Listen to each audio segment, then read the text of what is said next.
is Weekend Calling with Claire Kerr on N Live Radio. I'm delighted to have another one of my Legends interviews in association with the Retro Charts. And I'm feeling super excited and deeply dippy. You see what I did there? About welcoming Right Said Fred. Welcome to my show. Richard, Fred, how are you both? Well, all right, actually. Pretty good, actually. Yes. Yeah. Yep. I've got myself a beer. This is what's interesting about this whole lockdown thing is one of the only shops that's open around here is the Vintners. Yeah. Oh, cheers. Yeah. And they can't keep up. The guy said with you, your demands. Yeah. So, I'm quite, after my past, I'm quite careful with my intake. So I'll have a beer and then maybe a glass of wine, and that will be it. But this time of the evening, I tend to fancy a beer around 5 or 6 o'clock. Yeah, it's a good time, isn't it? Beer. You know, some people will go and do pints of it in a pub. I can't do that. Well, none of us can we, at the minute? Well, at the moment, that's good as well. But my body just doesn't like it. So I like a little beer, then have a glass of wine with food. That sort of tends to be it. I do like Japanese single malt whiskey women. It's going to be one of these interviews, isn't it? I'm having a great time already. Japanese single malt whiskey I can recommend for those who like whiskey. Anyway. Oh, nice little tipple. Yes. Very good. Now, I want to talk about your childhood, actually, as brothers. How, as you were growing up, did you get on? Did you share a love of music? I want to kind of know how that started really for you. Who's the eldest? Me. Who's the big brother? I wasn't sure. Big brother. So did you kind of, were you kind of a bit, in charge of what happened? Not really. I was more bookish. Really, and I quite enjoyed English literature and history and stuff like that at school. And Fred was busy breaking into phone boxes. That's a bit unfair. I actually did come up with a business plan as if I was the first person ever. This is the plan. We'll get rich. I was about 10 or 11, and I said to my dad, "I've got an idea." I was in a phone box, I realised there's all this money inside. Why don't we just rip them over and take the money? My dad looked at me like, "Whose son are you?" Good for him. But I was good at sport. Yeah. So I played a lot of football. I did some trials. I think I did. It's going so far back now, I'm hard to remember. But I think I tried for Fulham and maybe Chelsea. I can't quite remember. You were on trial in Fulham. I was on trial. Yes. So I was quite good at football. So I sort of played county and I was in the paper a lot for scoring a lot of goals and all that sort of stuff. But what happened is that at about my first year at school, second year, comprehensive, what do they call it? I saw a school band called The Game, I think they were called. And I walked in, they were playing like a lunchtime gig, and I walked in there, and there was about 20 people, and I was the only guy, all girls. And I thought, now that's a good idea for a career. Was that Nicky? No. It was, I can't remember the name. Yeah, they can't remember. No, Nicky Eade was a year below me in a different school, but same town. And he's the guy from the Cutting Crew. Oh, yeah. Yeah. So Nicky and I we knew each other very well. But that was the first time. So I saw these guys play, and I pestered my dad for a guitar, and I eventually got a guitar. And he was stunned that I actually stuck at lessons, and I did it, and then I taught myself. And then Richard suddenly got the bug he's a Paul McCartney fan, so he thought I might play a bit of bass. Great. So he bought a bass guitar. Yep. And then we both, when we started going out. Going out. No, I'm just thinking about when we first started. The guy over the road had an amp, right? And I bought this bass guitar. And we did know nothing. And we knew nothing. So we bought just the top bit, what they call the head. Yeah. Took it, he charged us 15 quid or something. And we took it home, plugged it in, nothing. No noise. Well, obviously there's no noise. There's no cabinet. No speaker. But he didn't tell us that. Schoolboy era. I go back in the right old half, saying, "How dare you?" And that's how much we knew. And the other thing we did, do you remember we screwed legs on the amps, on the speakers? Yeah, we thought the speakers should look like hi-fi speakers, so they should have legs. Oh dear, it was all very tragic. We learned. We did learn quite quickly, but we went out on the road from about 18, I think. Yeah. And so, and we didn't do local gigs. We went out. We just thought, no, let's go and play in London. So we just started playing. God, all the well, I say horrible gigs. Some of them were, some of them weren't. But we did the Hope and Anchor and the Nashville and Rock Garden, Golden Lion, Greyhound, Windsor Castle. We never played the Brecknock. The Golden Lion. Golden Lion. Oh no, we didn't play that. We did a lot of universities and colleges in the students' bar. We did a lot of that. And so, our first tour was 78. We were on the road with a New York electronica duo called Suicide, who were really off the wall. And they were like sort of Pet Shop Boys, but on acid or crystal meth. Completely bonkers. Okay, But very, very influential. You'll see other electronica stuff, other artists mention them. And on that tour, we also did some shows with Joy Division and the Addicts, some other bands. We were on the circuit for a long time. Yeah. And what we used to do, because we couldn't afford any food, we had no money. So what we did was we'd plot up in a roadside cafe. Or motorway cafe, and we'd plot up near a family or where there's a group of people, and we'd just order tea because that's all we could afford, and we'd wait for them to go and leave their food, and then we would slide across the table and have their food. And eat scraps of food. Yes, the only problem with that is you can't decide what you have for a starter. You might start with profiteroles. That's the problem. Yeah. So we did a lot of that. And those were the days then. What was good? The good thing about gigging at that point, it was very anarchic. It was before the gentrification of lots of places like Leeds and Manchester and Liverpool. So we played Eric's. We played. Some of the I can't remember the other. I mean, if there's any gig that was going, we played it. But they were rough. They were very aggressive. You often got in fights. Did you? Well, we tried to avoid them, of course, but we got into fights. We don't go there to play, not to have a fight, but there was often a lot of tension within the gig. That was the nature of punk, post-punk. That revolution. People needed to let go. Yeah, and also there was do it. The 70s had been, exactly. The 70s had been a massive depression. You had the 3-day week, all that stuff, and so there's a lot of uptight people who wanted to go and have a good time. So the gigs it was a great learning curve because when you've got, Eric's in Liverpool, it was the first time we'd actually had cups of piss thrown at us. And that was pretty. We ordered it. You say like the first time, as though it happens all the time. It did then. Yeah. Oh my God! It was really out there, and so at the time we accepted it because that was what was happening, and it was also happening to other bands. And then it's only when you look back at when you're doing shows now that are quite sort of sanitized and quite. Conservative, really, and you think back to what the shows we used to do, which were bonkers. Well, London was really every pub was a gig, pretty much. Yeah. So when I remember when we were trying to get gigs, you'd send off you have to make about 50 cassettes, to cover all the main gigs. And I mean, there was a gig near where we used to live called the Orange. And they would let you know that there was the Russell, the Kensington Arms. That's right. Yeah. The horrible bloke. Yeah, the Kensington. The Kensington. Yeah. But anyway, the point I'm making is London is now the point of being in London doesn't exist anymore because the gigs just aren't there. And it's what's going on in London, and it's probably true in lots of other major cities, is a terrible thing in terms of nurturing new artists and new bands to come up. We as I say, every pub was a gig. You could turn up and you could pretty much do whatever you wanted to do. I mean, obviously, 9 times out of 10 you weren't paid. 9 times out of 10 it cost you money. But it was a very vibrant scene. It was very experimental and exciting in a way. A bit like New York was before Mayor Giuliani cleaned it up. If you want artistic vibrancy, you need chaos. Sure.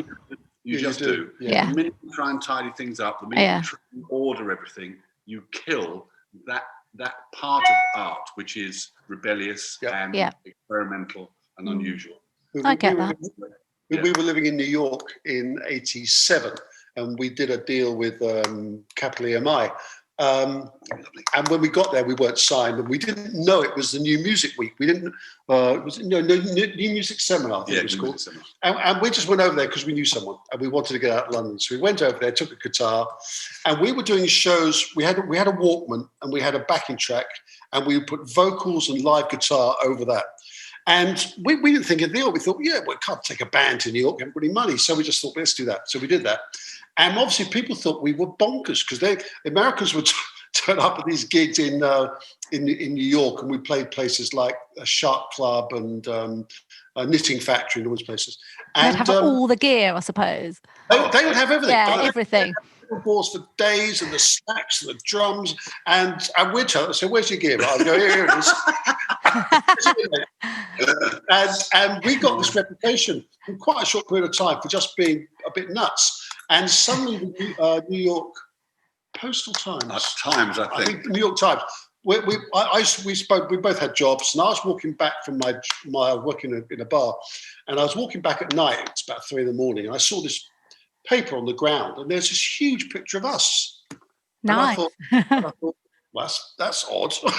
So I picked this piece of paper up, this New York Times, and it says the Brits are coming, and it described us as the beginning of this wave. And we were waving goodbye. We were waving goodbye. So when we got back to our funny little place we lived in, there were loads of messages from EMI and MCA and all the labels because they'd read about it. Yeah. And so we got picked up by Capital EMI. We did a deal. It didn't go well. Went pretty appallingly, really. And then we sort of came back to London with our tails between our legs. The end of '87 or '88, early '88, I can't remember. But the vibe at the time in New York was really out there. Yeah. And you would turn up and play some gigs, and particularly along Bleecker Street, Jackie 60s, the Tunnel, Arena. And there was one place. What was there was a the Indian restaurant at the top of the. Oh. There was this Indian restaurant. I think it was Times Square. It was like 50 stories up, and what happens? It was an Indian restaurant that closed and then opened up as a gig. But it stunk of curry, of course. Yeah. So everyone, as it would, yeah. As it would. So you're doing this gig, and it just stinks of curry. The stage had your back to the window, so you could see down to Times Square. Yeah, it was. Yeah, it was. If you're hungry, you're just thinking, I want this gig to end so I can pop downstairs. Taste buds are going bonkers. Yeah.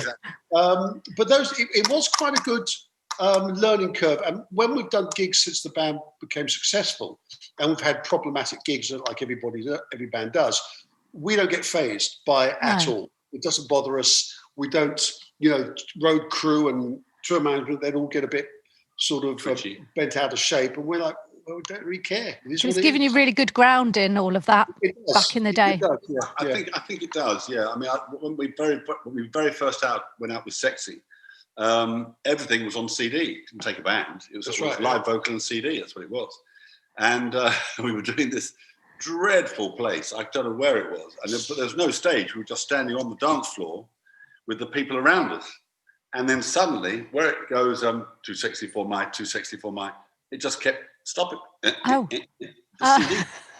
Oh no! Too sexy for my. And everybody started going, boo, boo, boo. So we had to stop the thing. And then I just said, you know this is not a band. You know that it's a CD. You know that we're singing to the CD. So why don't you all shut up and we'll start again? And they were fine. That's the way to do it, isn't it? What you cannot do is show any embarrassment at all. No. You just have to front it out completely. Can't take yourself too seriously, I guess. No, absolutely. Just have fun. Yeah. It's music. It's meant to make people feel happy. Nobody's died. No, exactly. That's it. No, it's really important to remember that the serious stuff is not. That's why I've never quite understood this really serious pop thing that goes on with some people, as if they are medics, researching the deepest recesses of the brain. I've never understood that. Get a little bit intense, can't it, sometimes? Yeah, there's a guy called Jim Owen, an Irish comedian, who's one of my favourites. I really like him. And he's right. He said, I'm here to make you laugh. It's that shallow. That's what it is. So let's not kid ourselves that it's anything more than that. It isn't really. But hopefully people take memories away and it cheers them up, and it's a good thing. Absolutely. It's not, undoubtedly they would, yeah. So it's a if you can, and that sounds really, really corny, but if you can spread a little joy, it's spreading a little love and joy and happiness. That's what it's all about, and that's what I get from you two as well. That's what I get from Right Said Fred, and the name of the band as well. So that interests me too. So you took that from the Bernard Cribbins song. Yes. Was that a song that you used to listen to as kids as well? I just wondered. No. What just thought that might be an old childhood memory. In 88 or 89, we were out on the road doing a bunch of acoustic stuff in London, and we would get the name of the band, our name into Time Out, and Time Out had a cut-off period, and we used to change the name of the band all the time. Just we did. Just for fun, or that you just couldn't decide, or we had to. Couldn't get rebooked. Couldn't get rebooked under the name we had last week. so we were literally, it was down to the last hour or something. And a friend of ours, Katie, she just happened to hear Right Said Fred, the song, on the radio. So she came around, we lived very close together, and she came back banging on our door. She said, Right Said Fred. So I said, what are you talking about? She said, that's the name of your band, Right Said Fred. So I said, fine. So did a thing, and it was it was on that edition that the Time Out printed a picture of us with Right Said Fred on it. Yeah. And so we thought, well, if there's a picture, and that must be an omen. So we stuck with the name. Yeah. And Fred's real name is Christopher. Yeah. Well, I did wonder that just with the email. But I thought I'd better stick to Fred because I don't want to get into trouble. Yeah, that's right. No, the nickname started in school, but his real name is Christopher. So when Mum was alive, it was really weird to go down and see Mum, and she would say, hello, Chris. Oh, It's weird. So that's the thing. And actually, I didn't the guy sing it with us or for us or. Cribbins. Yeah, we did Royal Variety with him. That's right. We did the Royal Variety show with Bernard Cribbins, and we also had, when we did a comic relief thing, we did it with Peter Cook. And and Peter Cook was brilliant because he arrived about 10 or 11 in the morning at the studio with a bottle of Beck's. I've never seen it. It was so big. It was a huge bottle of Beck's. And halfway through the take, he was doing his thing, and halfway through the take, he started coughing. Really a hacking cough, and the engineer was about to stop record. So I said, no, let it go. So we recorded all this coughing, and somewhere there is a copy of this track that we were doing, and we sampled all of Peter Cook's coughing into the track. We made like a percussion track. That's hilarious. You need to find that. No, I have no idea where it is. But wow, that needs to be unearthed. Yeah, he was lovely, and I mean, had Hugh Laurie, and it was lovely. He was a great man. They were all, and also at the Alan Partridge. What's his name? We know. Steve Coogan. Steve Coogan. That's the one. That's the man. Fantastic. And with I'm Too Sexy, did you know? Because at the start, you knew that you wanted to get it out there, but you didn't have so much luck, did you, with getting it signed or getting a deal? No, we couldn't get a deal. We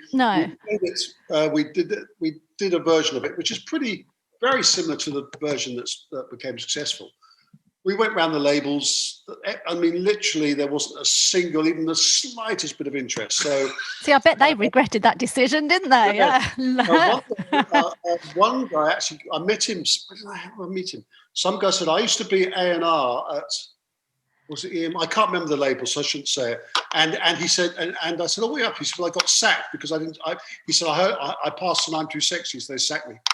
So one guy have another guy, a promoter we knew, said he was going to listen to it, never did. Then when it was number one in America, he found the original cassette, super glued it to his desk to remind him to always listen to everything he said. Yeah. Well, so he should. Yeah. Damn right. Damn right. And did it take you long to write that song? How did it start? Was it like the lyrics? Were you having a bit of fun, or did you get like the groove going? Or yeah, we had the groove. Exactly. Yeah. The groove was based around Richard's bass line, which was a da ba ba ba ba ba ba, which is basically a major scale. And we had this other song bubbling around called Heaven, which wasn't really very good. And then so we weren't sure what to do. And this is the first time we'd worked with a computer guy. We'd never done that whole programming thing before. Working with a guy called Brian Pugsley, who's a lovely man. And so he's this thing's looping and looping. And we're in this guy's basement. And Richard goes off wandering around this guy's flat. And then having a nose. As you do. And you can hear the track from a distance. He starts singing "I'm Too Sexy for My Shirt" because it was very hot in this basement. So he comes back and he goes, "I'm too sexy for my shirt." And we went, that is ridiculous, isn't it? Yeah, like, I love it. So we started laughing and we thought maybe this is actually a pretty good idea. So what we did, we went to another studio and we wrote a whole list of what you can be too sexy for. Mm-hmm. And then went through it bit by bit and got down to the ones we liked. And then the other section, the da-da-da-da, that was actually Rob's guitar riff. So we said, well, if we're singing the bass line, let's just sing the guitar line. So I'm a model, da-da-da. And I for some reason, I used to date models, not intentionally, but I used to. A modelizer. That's what that is. What I mean is I didn't intentionally seek out models. Okay, some of the girls just happen to be models. Anyway. And ordinarily pretty. Yes, yeah. And one girl actually said to me, she actually said, "I'm a model, you know what I mean." She actually said that because I think it was in a bar and the music was loud. And I just remember that. So you were like, hold on a minute. Yeah, exactly. Yeah, so I remember her saying that. I can't remember who it was or anything about it, but I just remember her saying that and how odd it was. And so when we were doing this, I just thought, I'm a model, you know what I mean? I thought, that'll work. So and basically the song was written about our experiences in New York in 87, because it was very hedonistic. Richard worked at Nels, which was a really famous nightclub. And it was incredibly, it was the beautiful people. And it was the time of the supermodel. It was, you know, some of the boys and girls we used to see in New York clubs. I mean, just gorgeous creatures, you know. But a lot of them would dance in front of the mirror. They were obsessed with themselves. Yeah. And so when we came back, we were playing around with "I'm Too Sexy" and the lyric. We thought, well, let's use that experience and write about that. So, you know, the "I'm Too Sexy for My Shirt" was Richard's line, but then we just thought, let's get ridiculous with it. "I'm too sexy for my cat and my hat." It is brilliant, isn't it? We just sort of have some fun with it. Yeah, it's never going to grow old either, is it? Like it seemingly not. No, we were more. When I look back, we were more. What's the word? Sort of calculating than it seems, because we chose words that were universal. So we chose cat and hat and shirt. We did one of the things we had was "I'm Too Sexy for Stallone," for instance. Right. Yeah. And we didn't use that because we thought, well, he might die tomorrow, or his career might fold, and nobody will know who he is. Doris Day we had, and we had Doris Day, and we were quite calculating in as much as we wanted to choose images that would always be there. Cats and shirts and hats. You know what I mean? And New York and Japan, Milan, New York and Japan, because they are the main modelling. Yes, the model capitals, aren't they? Yes, that's what those towns I mean, it's got such a magic with it. And like, what else do you think it is? I like the way it just starts with your voice, Richard. Oh, I know. Well, amazingly, we were told at the time, you will never have a hit with the track that starts with a vocal. Yeah. They were the same people who wouldn't sign you as well. That'll learn them. So many times. They said, you've got to have some music before the vocal because that's where the DJ talks. And we said, no, we're not doing that. Not on this song. And the thing is as well, when you hear that, and because you've got this amazing deep, it's this bass baritone, isn't it? You know, it gets so low. So as soon as you hear it, it's so recognizable. And then just people love it and go on the dance floor. And they also, it is quite ridiculous, but people try to mimic your deep voice, but nobody can do it, can they? They're like, even they might put the chin down as well. Exactly. To think that they might sound a little bit deeper in their tone, but it doesn't happen, does it? But it's just so much fun. It's such a feel-good song. But it's only when we did Sexy that I realised I could sing that low, because I really wanted to be Steve Tyler. That's what I wanted to be. He's a high rock singer. He could get the highest notes going. I mean, Robert Plant for me is the best rock singer of all time. Yes, I would agree. Yes, he's right up there. He has it completely. Yeah. Steve Tyler was the person in my head. And then I realised that actually I'm never going to be a rock and roll screamer, because that's not my thing. I can't see it. And it's that low croony thing it's fantastic. You have to play the first time we did the low voice though was in with those tracks in New York. That song, Physical Boy. Yeah, we did. We had done. It wasn't that low, but it wasn't that low. No, it wasn't that low. And when we did a song called Tide, which I like that. Rolling in, rolling. Yeah. It's a poppy D on the word, and that, I think that it's a sort of branding thing, but we're very aware of the fact that you need to brand what you do, but you mustn't get boring with it. You still need to be flexible and thoughtful about what you do. So I mean, my voice is a perfect country voice. That's what it is. It's a country singing voice. Really, if I was American, that's what I'd end up probably doing. But I like the fact that it's within pop. It's unusual. It is unusual. Yeah, it works really well for the pop and the dance. But also, I've watched you do these acoustic versions as well, and that it's beautiful, isn't it? It's like it's cream. Yes, it does work well. Yeah, I enjoy it. But of course, when we started, there was no in-ear monitoring. There was none of that. You just had floor monitors. And in a way, the technology of vocal reproduction in your head is what has changed the way singers sing. Sure. One of the reasons that a lot of old rock and roll singers used to scream was because they had to do that, because otherwise they couldn't hear themselves. Mick Jagger spit stuff out.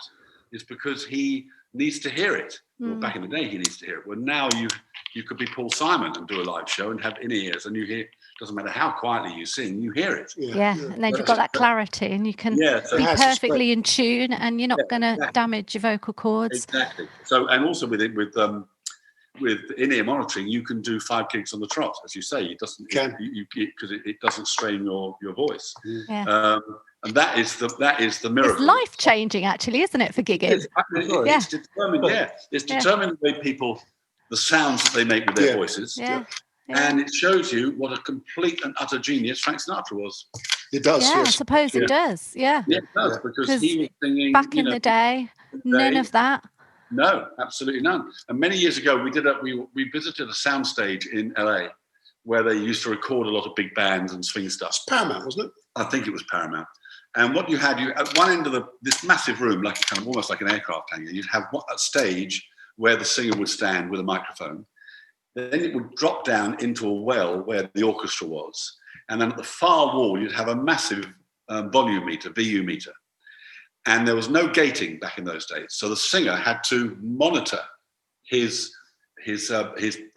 strength of his voice in the recording by moving backwards and forwards from the mic and watching the VU meter at the far end of the hall and making sure the needle was in the appropriate. That's a lot of things to be thinking about, isn't it? It was very skillful, really skillful. And these days, we're very lucky. The machinery that we have at our disposal is extraordinarily sophisticated, and it allows us to do things that 50 years ago you just couldn't possibly do. I think it's part of the problem. A lot of current pop music sounds so similar is because they're all using the same software, same auto-tune, same Melodyne, the same process. So it gets very, very formulaic. And I think back in the day you didn't have that, so the character of the artist came through more. And also it was raw. It just was. It had to be that way. Yeah, and also no tricks or gimmicks, really, was there? Very few. Yeah. Also, what's interesting is that punters, people who listen to music on a regular basis, are much more open-minded than the people that sell it to them. That's always struck me. Punters are much more prepared to listen, much more prepared to experiment with what they like. Yes. Labels try and control it. They believe they know what people like. The truth of the matter is, of course, they don't. Nobody knows what people like. So you'll have the Sleaford Mods at one end and you'll have Adele at the other. Yeah. Because there are people out there that like both. And so people who buy records, people who listen to music are extremely open, I think, generally speaking, to new ideas. Yeah. And I think so. Yeah, I think labels and management and promoters should bear that in mind and not assume that they understand what the audience likes or wants, because I don't think they do. And you kind of manage your own music, don't you, now? Yeah, we do. We've been off the deals, but we've been doing that for a long time. We do what's called licensing deals. And licensing deals is basically where we keep control of the product and we license it to whoever, and they have it for a period of time. We do that, but at the moment we don't do that. We just everything. Which we write it. I mean, it's that's the write this theme tune, sing the theme tune, isn't it? Yeah, it's the Britain thing. Yeah, write the theme tune, sing the theme tune. Yeah, so Richard's playing a lot of bass now. So I play all the guitars, we do all the BVs, all the backing vocals. Richard does the vocals and bass. Then we use the same backing singer, Cat Deal, and then we tend to do some stuff remotely. Yeah. Excuse me. Live drums we tend to do remotely. So for any people who doesn't understand that, we send the track to the drummer. They'll have their own studio. They will play their parts, send it back, and we go, yes, like that, not that, and blah, blah, blah. And then when it's done, they will send the individual parts to us and we can put it into our track. It's sort of good because Sorry? Zoom rock. Zoom pop music. Well, everything is, isn't it, these days? Let's face it. That's good because you're taking ownership of it. You know how you want it to sound. It sounds brilliant. Do you two not ever squabble, though, or have artistic differences? Because this journey, this amazing, it's like an incredible journey in the music industry, growing up as kids, enjoying music, then all these decades in the business. How do you stay best mates, best bros? Yeah, well, I think mainly we agree on the basic direction. So it's not like one of us is a jazzer and the other one is a deep house. Do you know what I mean? We basically we're going in the same direction. We disagree sometimes about what makes a good hook. We disagree sometimes about arrangements, whether it should be half a chorus or a whole chorus, or whether it should start with a vocal, blah blah blah. But it's pretty small stuff. That's great.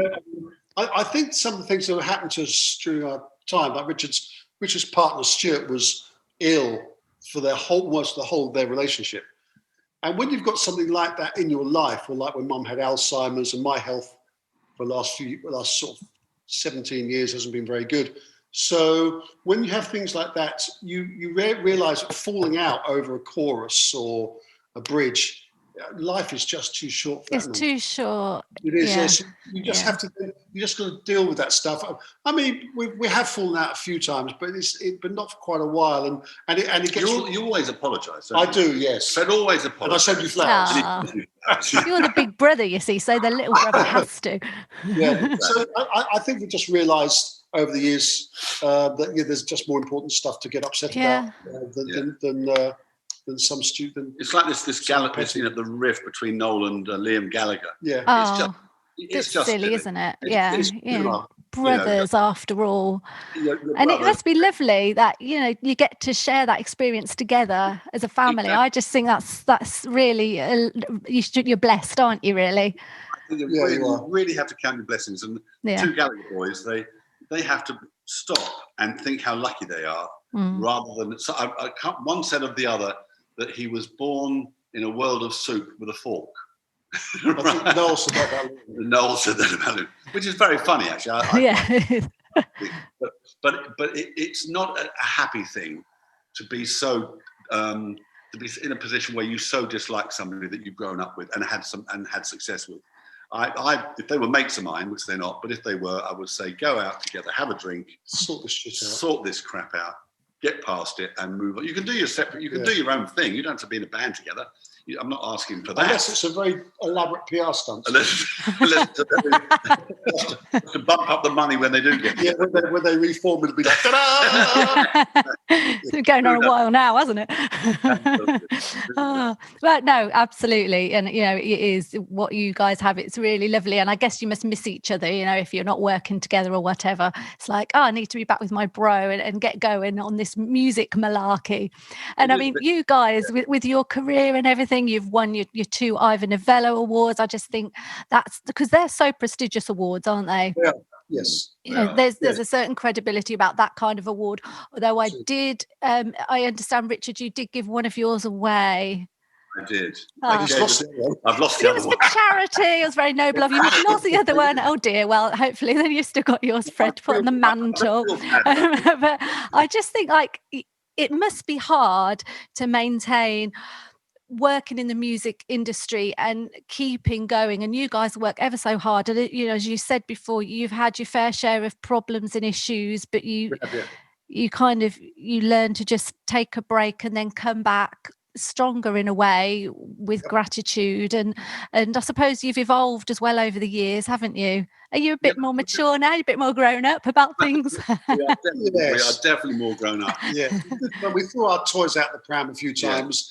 And that's partly, I think, I can't speak for other artists, but when you get a big record, you're running around. In reality, you think you're the star, and in some respects you are. But what you actually are doing is losing control. You think you're in control because you're in front of the camera. All the control is actually being removed from you because you don't have time to deal with it.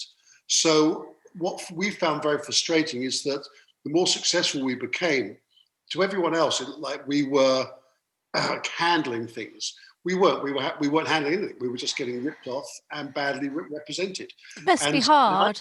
And certainly we're not alone there.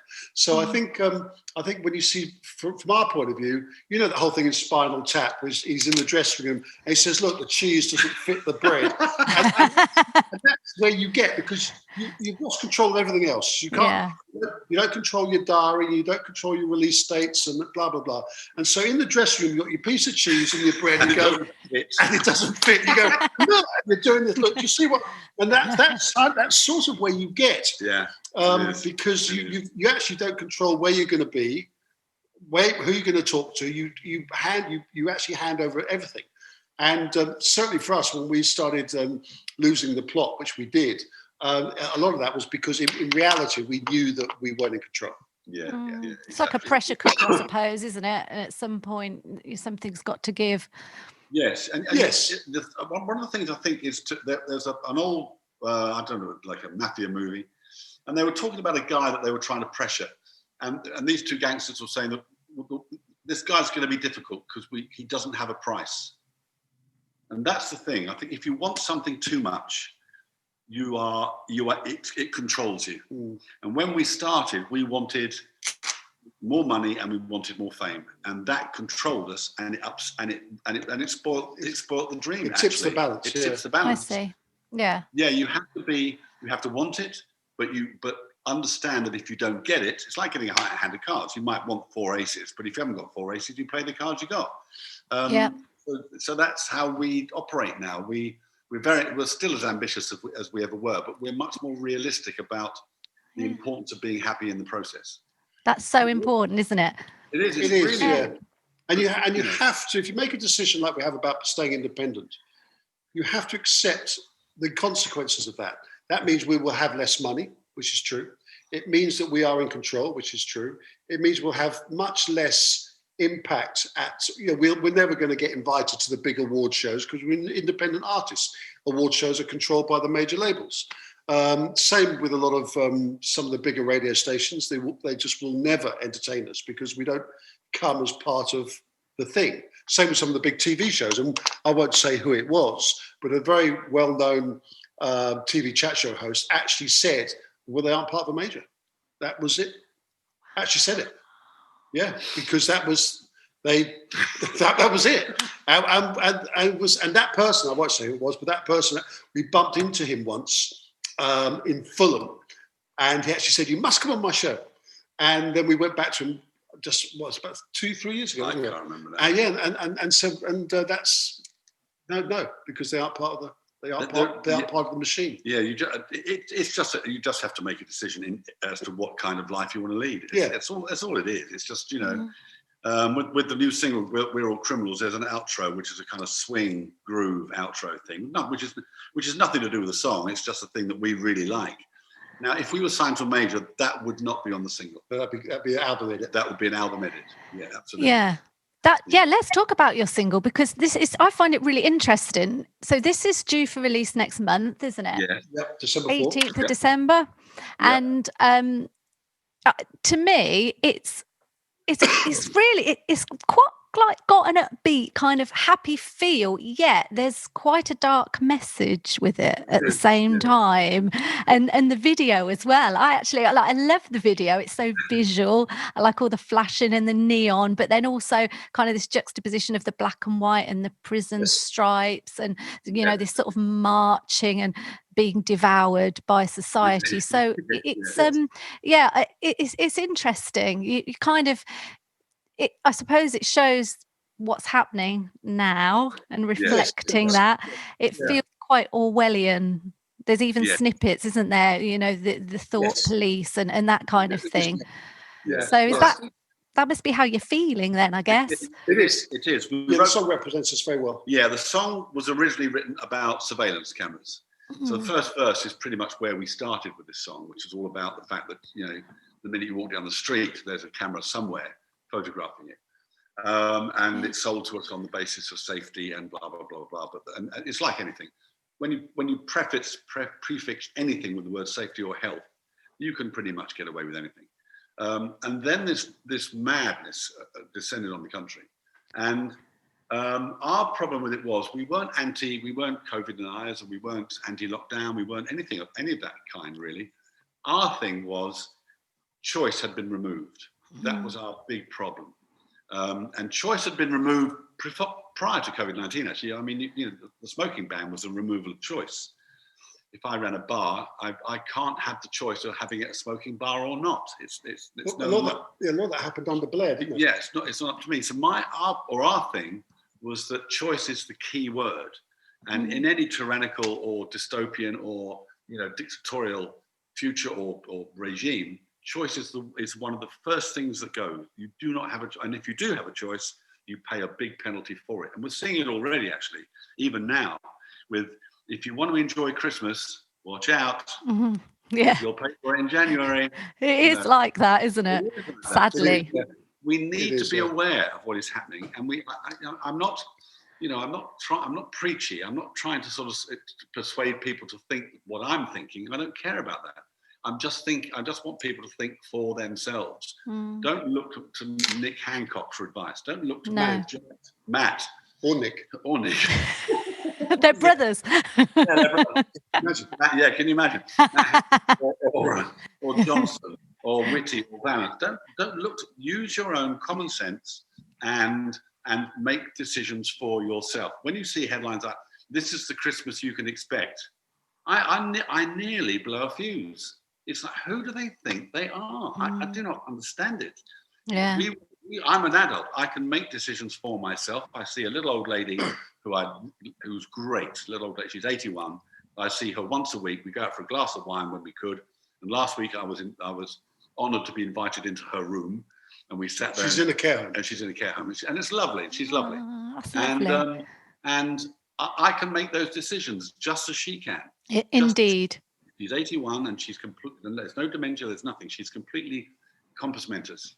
And she can make decisions about her life, and we owe it to her to allow her to do that.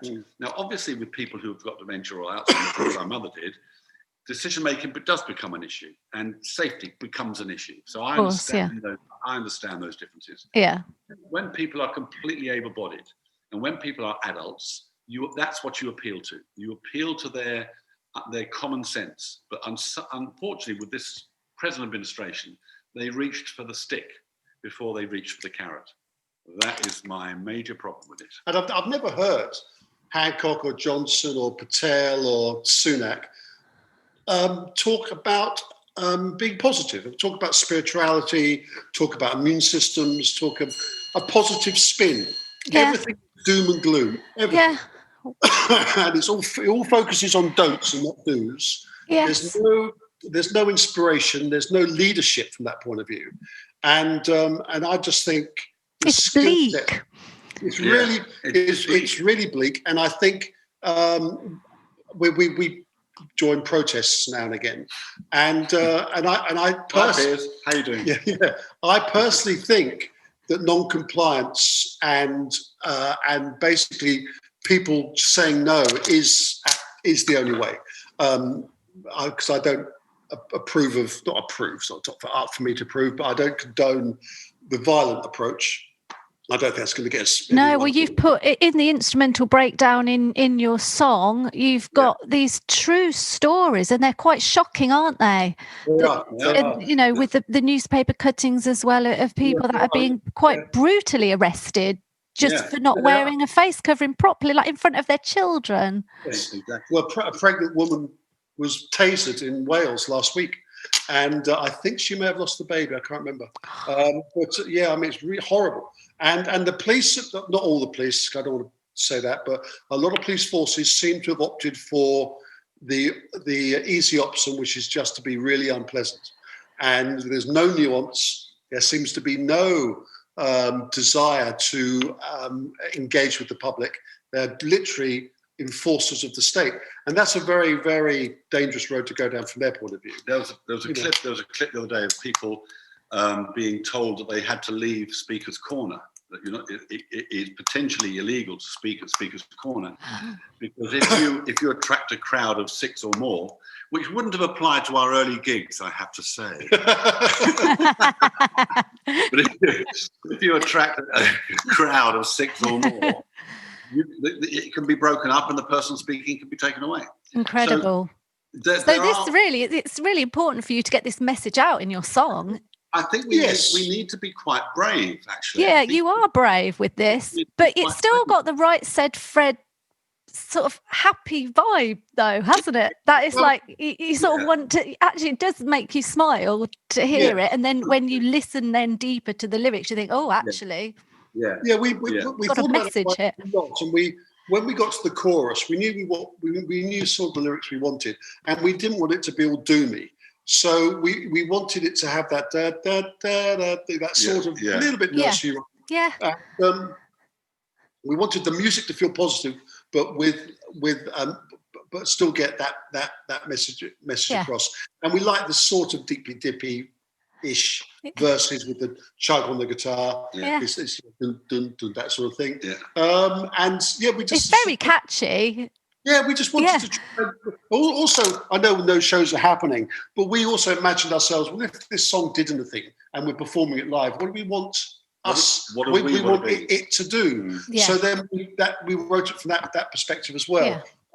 So we're pretty happy with it. We think we like what we've done with it, and it's a good. We're pleased with the message, because the message is quite generic. It's not just about COVID-19. It's about the infringement of rights. It's about the state sticking its nose in our face. Yeah, I just think we need to be very, very aware. It's rather like the vaccine conversation right now, which is, and I've seen stuff in the paper, isn't it great? It'll all be over. The vaccine's here, blah, blah, blah. And then you hear Qantas are saying you can't take a flight with us unless you have a jab. So now, what that tells you, I think, straight away, is that governments won't have the nerve to make it mandatory. I don't think they won't have to. They won't, but they won't have to, because corporates will do it for them. So, and it might seem sensible right now. Oh, a jab for COVID-19 to make it all safe. That's fantastic. But 5 years down the road, it might be pneumonia. It might be TB. It might be HIV. Obesity. It might be obesity. It might be your blood pressure. It could be any number of things. Once you let somebody else control your movements and control what you can do and say, you have lost control of your own life. Yeah. And I think it's a very serious thing. There's a friend of mine who works in a bank, and she's in what they call a behavioural department. And her job is to work on what they're referring to as linkage. So what they want is, for example, you've got a health passport that will directly link to your credit card, your debit card, and every other card or every other membership or any other details, your health records, everything. So your bank won't be able to see your health records. Your mortgage people will be able to see your gym records. Police will be able to see it, absolutely everything. So you could find yourself, as an example, you go to a hire company and they say, well, actually, Mr. Fairbrass, going from your bank statements, you got wankered last night or 2 days ago in Weatherspoons, and we don't want you hiring this car. So, I was talking to her, and she said this is what they're aiming at. They want everyone they want linkage between everything. So there's this arc of connectivity above everybody's life. It's quite scary. It is. And they will be able to turn your life off. That's big. They will be able to go, actually, you got in a fight on Saturday night. I'm afraid you can't go to work. You've got to take a week out, and we're suspending your account as of now. Because I know people think it's a bit all dystopian and a bit conspiracy theorist, but they can actually do that in China. And there's an interesting documentary about a guy who got done for jaywalking. And because it came up as a misdemeanor, he got sacked.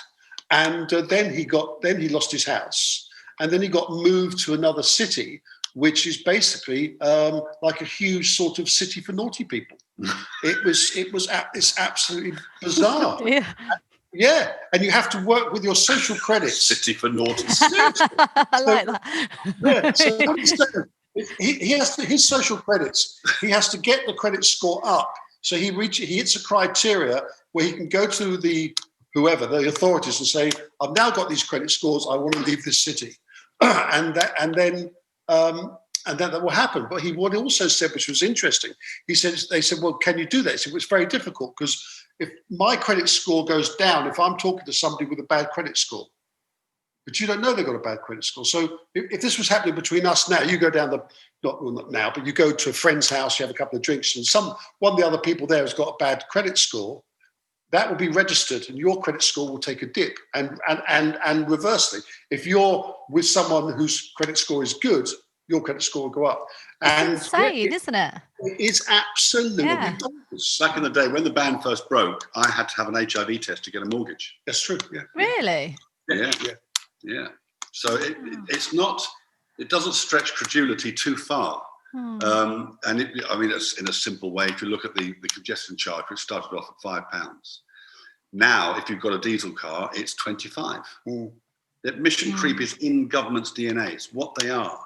So we need to be very aware when they're saying this won't happen or that won't happen. Really, beware. Well, this single is doing, just that to raise awareness and kind of get your points, your feelings, your thoughts across. That's the idea. But in a way that is the right said Fred way. Yeah, it's got to be fun. Otherwise, we've got to feel good. We need your music to feel good, please. Absolutely, I completely agree. And it's sad when you see so many sad faces out there. It is. We've seen people hiding behind masks and people shuffling around, and it's just, it's not what it's about. It is. So, this is what we need: some positivity. We need feel-good music, and I wish you every success with this single. I should be playing that in a minute. I wish you every success with it. It's fantastic. It's a question. Is Care your real surname? It is real. And it's Claire Care. It's Claire Care. But I've got my husband to thank for that, because that's, it's by marriage. But I took it on because I thought that sounds really cool. I quite like it. Yeah. You are in a care home, aren't you? Caring. It's a great name. What's your husband's first name? Rob. Rob Care. Yeah. It's a great surname. I love it. Yeah. There's a friend of mine, and his surname is Ness. He married a Filipino girl, and her first name was Lovely. So her name is Loveliness. Yeah. It's true. Absolutely true. Yeah, Loveliness. Yeah. I love that. Oh, it's It's been such a pleasure to speak to you both. I love the way you come as a pair. I love the fact you're brothers, and you're just delightful. You're just brilliant. So, thank you so much. Thank you. It's our pleasure, Claire. And say hi to Rob. And say hi to your husband. I will. Yes, I shall. Thank you. Take care. Bye. Bye. There was a time when you could speak your mind down my street. Now that's all gone, 'cause there's something wrong down my street.